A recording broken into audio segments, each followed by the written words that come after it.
Mrs. Smith, you said that you want all of this long list of amenities and you want this location we just talked about. And right now, for you to get that, you need to be at $340,000, right? And to be able to get all the things that Mrs. Smith wants, the budget has to be different. And so you say, Mr. Smith, are you willing to compromise to get Mrs. Smith some of the things that she wants?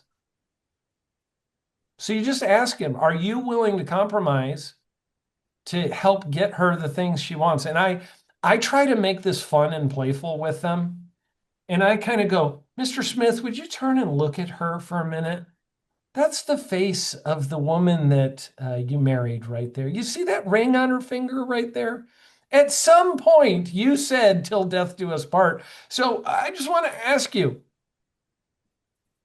are you willing to compromise to get her? Look at that beautiful face. Are you willing to compromise to get her? And I kind of jokingly like go through this with them, and they kind of giggle a little bit.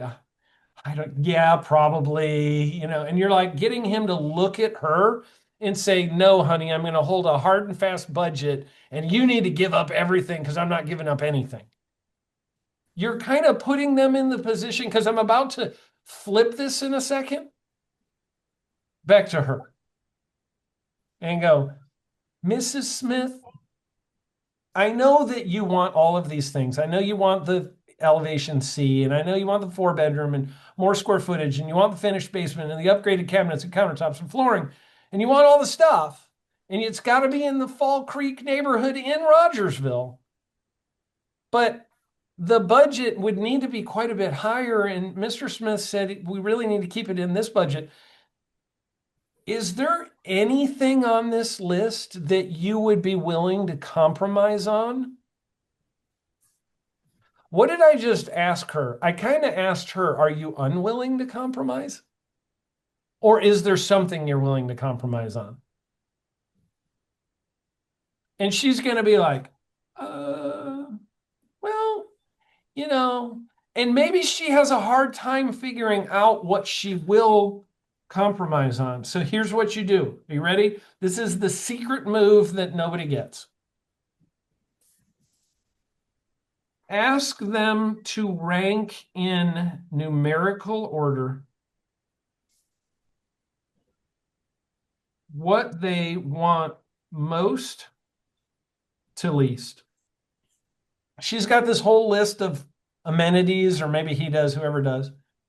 In my example, Mrs. Smith has a long list of amenities. Ask her to rank them in numerical order of what they want most to what they want least. Ma'am, you've picked 5 items. And I want you to look at Mr. Smith, and I just want you to understand. Will you look into his handsome face for a moment while I talk to you about this? Will you just look at that beautiful man for a moment? I just want to say to you while you're looking at that handsome face, he works so hard, and he comes home at the end of the day, he's tired, and he just doesn't really want to get a second job and not be able to come home to you in the evening. And therefore, we got to probably stick closer to the budget that he's trying to stay within. And he's the one managing the bills, and he knows. So would you rank those items like in order of like the most important to the least important? And then maybe could we work on a couple items we could take off of there that would maybe help get us closer to the budget? This is how you get them to negotiate. Does this make sense? And then the next thing that I would pivot into and just want to tell you guys is the timeline of the buying cycle for the customer. So at the beginning, when you first start talking to the customer,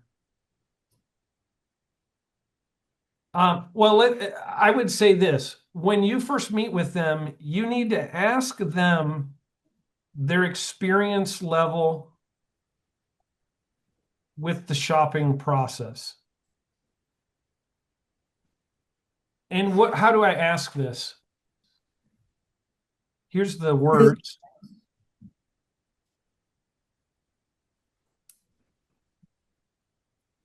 How many homes have you guys looked at so far in your home shopping experience or process?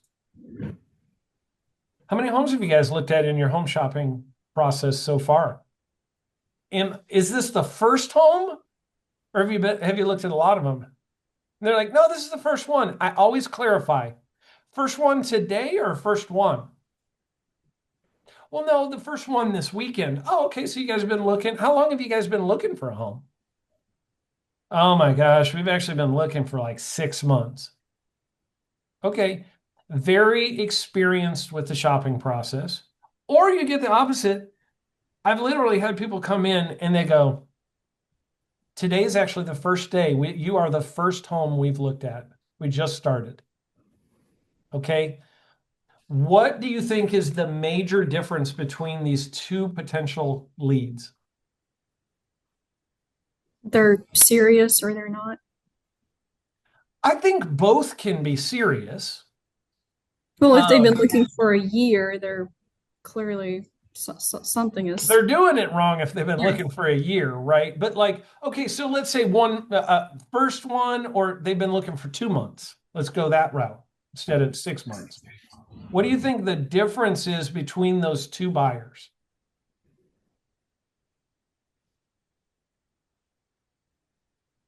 I've stumped you. Okay, I'm going to give you the answer. When was the last time they bought a home?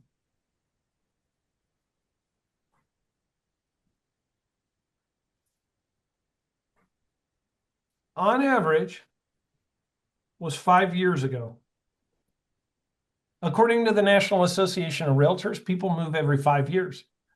So if the last time they moved, the last time they bought a home was 5 years ago, what were the prices on homes in your city 5 years ago? 20% less. Okay, in my town, they were probably 40% less. Nationally, they were probably 30% less. Prices have gone up a lot in the last 5 years, a lot. Like more than probably just about any period in history. So the last time they looked at a home, that's the numbers that are stuck in their head of what can I buy for the money? And what you have to do is you have to understand the process the customer is going to go through in this buying cycle process they're going to go through, which, by the way, on average is 30 to 60 days. So they go through a 30 to 60 day cycle doing this. And during that 30 to 60 day cycle, if I go to the beginning of the cycle, typically they're thinking about what prices were. What could I get 2,000 square foot for 5 years ago? Well, it might be 50 grand less than what I can buy it for today. So in their brain, they're still thinking of 5 years ago's price, and they walk into your model home in the first place they've ever been, and they're going to think you're expensive. They're going to think your prices are high because they haven't calibrated their looker. I'll call it, quote, their looker. They haven't calibrated their like looker to knowing what they should be able to buy for the price. Does that make sense? Some people haven't looked in 10 or 20 years. I've had clients before that came in literally, my husband built the house we're in 45 years ago, and we haven't moved. And now he can't keep up with this house anymore. I very specifically remember this one couple in that I can picture in my mind that they hadn't moved in 45 years. He built the house, they raised their kids, their family in it, everything. And now he's getting elderly and he's having some health issues and he couldn't maintain the home anymore. So they started looking for a new home so they'd have no maintenance. Well, what do you think they can buy a home for? Their number in their head is so skewed if they've never looked. Like they're like, yeah, we want a 3,000 square foot house and our budget is 19,000.